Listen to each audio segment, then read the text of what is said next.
గత ప్రభుత్వంలో సమగ్ర కుటుంబ సర్వే చేస్తుంటే రేవంత్ రెడ్డి వద్దని చెప్పారన్నారు కేటీఆర్. ఆనాడు ఊరు పేరు తెలియని వారితో సర్వే చేయించారని, అందుకే అలా మాట్లాడారని అన్నారు. దానికి కౌంటర్ ఇచ్చారు సీఎం రేవంత్ రెడ్డి. రేవంత్ రెడ్డి గారు మీరే చెప్పినారు సమగ్ర కుటుంబ సర్వే జరిగినప్పుడు ఏమన్నారు సార్? ఆ రోజు ఆ ముఖ్యమంత్రి చెప్తాడు సరే, ఎవరు పడితే వాళ్ళు వచ్చి మీ ఇంటికి వచ్చి వివరాలు అడిగితే ఇచ్చేస్తారా? అవలగాలు దివానగాలు ఇచ్చేస్తారా అని మాట్లాడింది రేవంత్ రెడ్డి గారు, మేం కాదు. మీరు చెప్పిన మాటలనే ఎన్యూమరేటర్లకు చూపెట్టి చెప్పినారు, మేము ఇయ్యము మీకు వివరాలు, 57 రకాల వివరాలు అడుగుతున్నారు, ఎట్లిస్తాము? మీరే అన్నారు ఆనాడు, ఎవరు పడితే వాళ్ళకి ఇచ్చేస్తామా వివరాలు అని మాట్లాడింది. ఆ రోజు నేను మాట్లాడింది, మీరు ఎంగేజ్ చేసిన వాళ్ళు ఎవరో మీ దగ్గర డేటా ఉందా?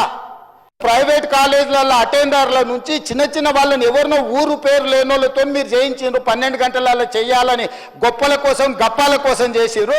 మీరు లిమ్కా బుక్ రికార్డుల కోసం చేసిరు. లిమ్కా బుక్ రికార్డుకు పంపించి వీళ్ళు గొప్పలు పొడిచిండ్రని